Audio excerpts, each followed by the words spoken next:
Welcome back, News Sources. And yes, this is why we're here today. One of the world's most advanced democracies is going to the ballot this evening. US elections are usually predictive, issues-based, and rarely degenerate into violence. This one, though, has been nothing but. Donald Trump, an outsider, has muddied the waters and has been a truly an out-and-out candidate. Hillary Clinton, on the other hand, has been battling emails, that email accusations. Let's listen in.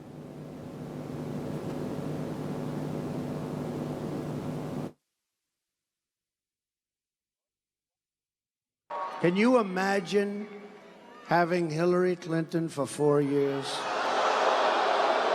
Can you imagine? It's not okay to insult people. It's not okay. And look at what he does. He calls women ugly, disgusting, nasty all the time. He calls women pigs, rates bodies on a scale from 1 to 10. We just heard. Anything like this in the US. I mean, in Kenya, you expect, this name calling, siasa kurushiana matope. In the US, how did it get here? I think for the first time, the American system is being exposed. They are as bad or worse than Africans. And they have managed to hide this from us until Donald Trump came along. All right, let's talk to Asha Bwelu, who's spent the evening. Americans in Kenya who have been making phone calls back at home, talking to undecided voters. Asha, thank you for talking to us.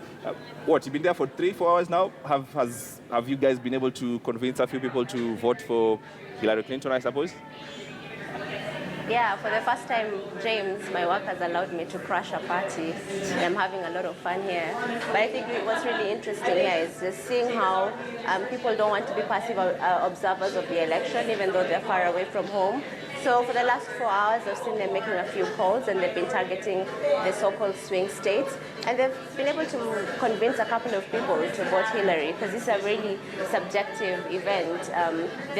Most of them are supporters of Hillary. They have a hashtag Nairobi is for her, and they're just trying to get more people in the swing states, especially Florida, Colorado, and New Hampshire, to vote for Hillary. Asha, there's something different about these elections. As Smart said earlier, it has always been about issue-based elections, but this is about personality this time. What is the feeling where you are at the moment? What are people saying? Are we likely to have a Trump as president? What will it be like having him as president, and of course having Clinton as president? What is the feeling inside that room where you're crashing on a party at the moment? I mean, I've been asking the people behind me for such a long time, what would happen if they wake up tomorrow morning and it's announced that Trump is the 45th president of their country? And a lot of them say that they'd be devastated. But I think what's really important to note, Dennis and James, is that from 1972, this has been the most vicious election. In 1972, the election was held right after the Vietnam War. So, of course, there are a lot of racially charged statements. And from then up until now, a lot of candidates have been saying that the elections have largely been clean, if we can call them that. So it's really interesting to see how the two candidates have gone head-to-head so far. And the people behind me, they're lawyers, they're people working in the NGO world. They're monitoring the election. There's some observers in the room. And they've said that no matter who wins, this is really critical because of the kind of statements that have been said throughout the campaign. Well, Asha, hang on to that thought, because Rosaline is actually on the ground. Rosaline, where are you? And you've been watching people voting and that sort of thing. And the same question. Currently, I'm in New York. Go ahead, Rosaline. Currently, I'm in Virginia at a place called Newport News. Yesterday, I was able to go to Richmond, a capital of Virginia, just to have a feel of what people are saying and what they're looking for in terms of the elections today. Today, we were also able to visit some of the polling centers. As where I am now is one of the polling centers that mostly the Republicans have turned up in large numbers. Just before we came here, we were in another polling center, Old Courthouse, where mostly the Democrats are the ones that are turned up. But the general feeling among the voters is that there is no outright winner. It's not like like in the past two elections where they were able to know that the current president, President Obama, was in the front runner. But currently it's a bit tricky because they're saying the two major political parties nominated very unpopular and very bizarre politicians who did not address the issues of the people, but they were more involved in personal attacks. All right, let's get us back here, gentlemen. That's what we have. We have two candidates who, for some reason, everyone says these are unpopular people. Hillary Clinton, been 30 years in the system, and that sort of thing, and Donald Trump, outsider. How do you get politics to that level where people just feel they're not invested in it anymore? I think, Smart, for the first time, I think Americans are starting to have a conversation among themselves. And this is the first time I think Americans are taking seriously this thing called elections in their own country. And in the past, it has been voting machines. Americans don't care much about who is in power at the end of the day. What they want is healthcare, their rights to be respected, all those things. But for the first time, Americans are saying we need our own Trump. And when I see Trump speaking, I see an American. I don't see anything else. I see an American. When I see Hillary Clinton speaking, then I see the ruling class in the U.S. speaking. So this is the common wananchi in the U.S. speaking to the haves Dennis, in the U.S. Yes. Donald is a billionaire, just while you make your point.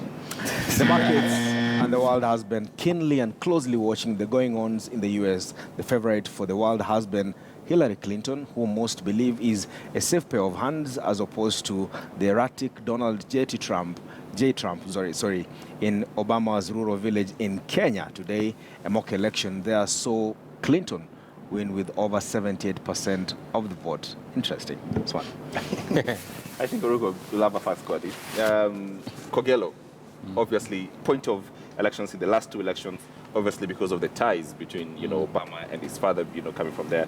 But that shows the mood just across the world. It's a snippet. It's a taste of just how across the world people just don't believe J. Trump in all his goodness. A commoner, as Dennis would love us to believe, is the best thing for US.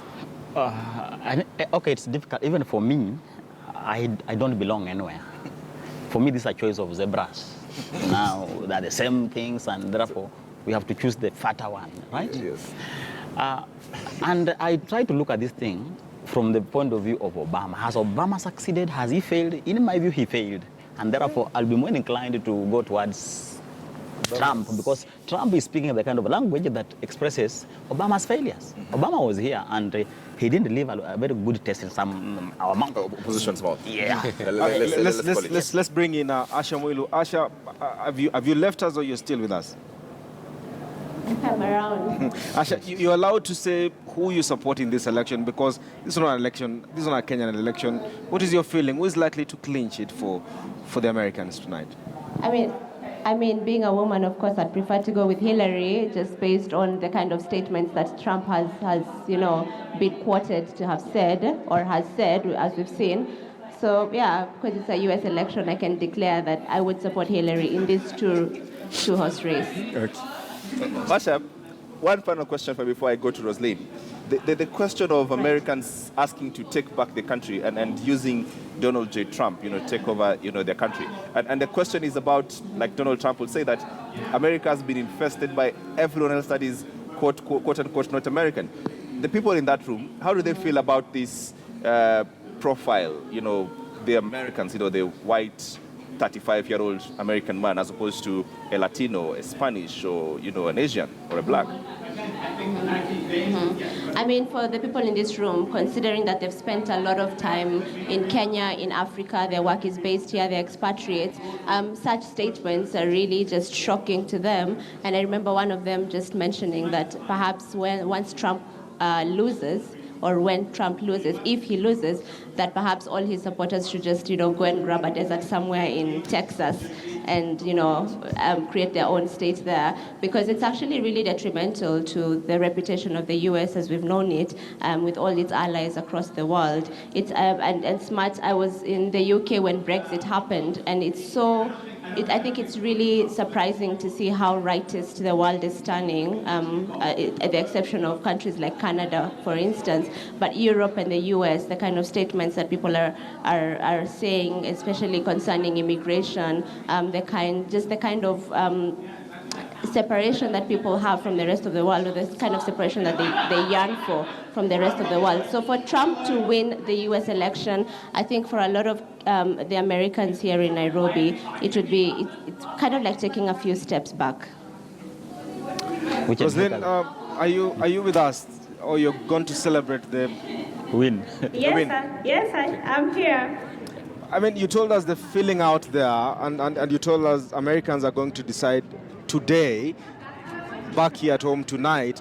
Where does this leave us as the world? Are we likely to accept this president who comes up, either it is Hillary or Trump? Are we likely to accept him, especially in Africa?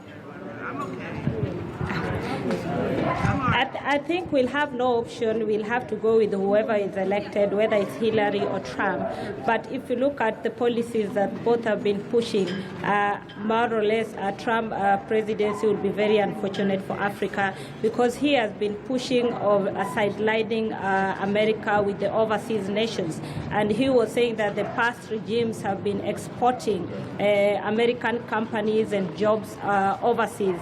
And also America has been involving itself in war and some issues that do not directly benefit the Americans. And because of this, when he takes over, he will more concentrate policies as opposed to foreign policies.